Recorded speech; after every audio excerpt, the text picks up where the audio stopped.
Hello, my name is Amador Castillo, and today I'm gonna show you guys how to use the ABSMOLDS Tower Garden from ABSMOLDS.com.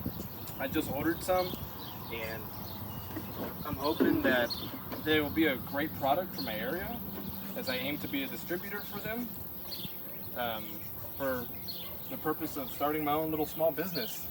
And very high quality, very stout forms here. Uses a really good polymer. I mean, they're stout, they don't flex or bend. So yeah, let's get started with it. I want to show you how it's done, and I'll give you some little tips about concrete. So we're going to start by oiling the forms and the molds, and I'm using PD blaster, but any kind of oil should get the job done. Some people use motor oil. I mean, diesel solutions, anything like that is just a release agent. It just keeps the concrete from sticking to the forms too much to where it gives you issues when you're breaking the molds out or demolding them. So I just mainly want to get down in here, inside, and then spray a little bit on the top. And I'm just going to start kind of wiping away the excess. Basically just don't want a lot of excess pooling in there, and I'm going to try to distribute the oil, get a nice film all the way around up on here. The concrete ain't going to form up here, but the oil just kind of helps your forms stay cleaner, makes them easier to clean. Alright, so that looks good. Don't have a lot of excess, but we have a nice film. Go ahead and spray with water. That'll get any excess oil out to you. And just nice mist, okay? Always wear gloves and safety glasses, for sure. Safety first. And if you're working with dry concrete, with your, your Satcrete, I would recommend wearing a mask for sure until you get it all mixed up with the water, because that dust it's got silica. I mean, very, very, very fine particles. Okay, so let me tell you guys about the concrete. So I'm basically using the Quikrete high strength mix, the yellow bags that you get at Lowe's or whatever. Basically I'm just doing that, and I'm doing 80-pound bags, and for every 80 pounds I'm doing about 5 pounds of extra Portland cement. You can find that at Lowe's or Home Depot as well, and I'll come over here and show you guys. Portland cement usually comes in like a 90-pound bag, and a little bit more pricier, but it'll be that guy right there. And 5 pounds is for me about a spade shovel's worth, or on the big trowel that I had, I just get about 2 or 3 scoops of that and add it into the mix, and then mix it around with the regular quick. The extra cement helps it have a better finish to it on these molds for like precast and ornamental products, so whenever I demold it, they'll have a better finish to them because of the extra cement. And like I said, it helps with the strength. And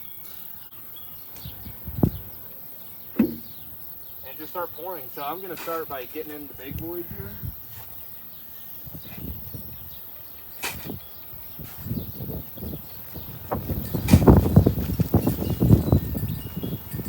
And kind of tuck it in there and kind of already begin to make sure that it's settling in those walls nice and easy.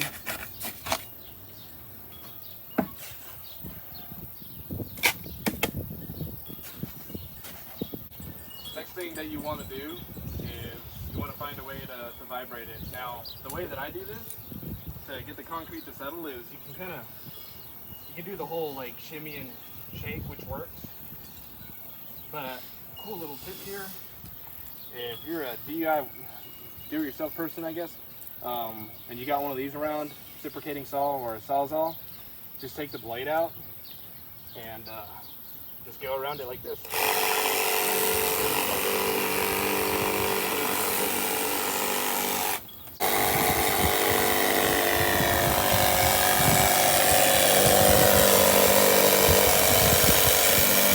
What this does is it gets all the excess air bubbles out of the concrete, which actually makes it a little bit stronger and starts to bring all that excess water up to the surface. So basically that's what you do. You just pour it. I get it, normally I'll try to get it about 3/4 of the way full, and then I'll vibrate, and then I'll see where I'm at, and then I'll just add a little bit more in here and there where I need to get it somewhat. Also, when you're pouring them, try to pour them as cleanly as possible, and I recommend under pouring them a little bit. The reason I recommend under pouring them and not to all the way to the top of the form, which would be like, you know, to here, is because when you break them out and demold them, sometimes you get a little bit too much of this right there, which it's not that big of a deal. You can kind of chip it off, but I don't really like the appearance of it. So if you under pour them, it gives it a more cylindrical finish on each of its walls. Okay, and yeah, I would clean them as you go. I'm fixing to come back and kind of get rid of all that stuff, and I'm just gonna clean them as I pour them, you know, and that way they're easier to clean the next time. That way you spend more time pouring and less time cleaning. Thanks, guys. I haven't demolded them yet, but when I come back and I wait about 24 hours, I'll demold them, and then I'll show the process for that. But anyways, these are ABSMOLDS.com. They have a bunch of other molds. They got bench molds, they have garden bed molds, they have a plethora of different options that you guys can check out if you were interested in doing it yourself. But thank you, and this is Roman Concrete. See you next time. Another good thing that you want to keep in mind with these molds is cleanliness and maintenance. Okay, so I did a batch yesterday, and I was getting ready to do another batch today, and then I was like breaking them out, and then like thinking, man, these are super dirty. And also I have former experience with precast concrete. The molds can definitely like get dirty quick and stay dirty if you don't take after them. You can pour a few times, but then those walls kind of get coated in this film, and little pieces of concrete will kind of stick in there, and they can actually hinder the appearance of the outside finish. You don't want that, so take the time to clean them. And I would recommend using something like this. It's a very non-abrasive, soft sponge. And like you saw that brush over there. And I did use a little bit of Dawn dish soap to kind of help remove the excess grease that stays in there, because that film is also kind of holding some of that oil, and they're kind of holding each other. So that's what causes that. But definitely clean your forms, use the brush and a nice non-abrasive sponge, and just stay away from anything that would be abrasive. You don't want to, you know, create little holes and streaks in the plastic forms, and then concrete's going to get in there, and then it's going to be really hard to get out, and it just kind of turns into a downward spiral from there. You want to make these last as long as possible, or at least I am, because this is a business investment for me. So just keep that in mind.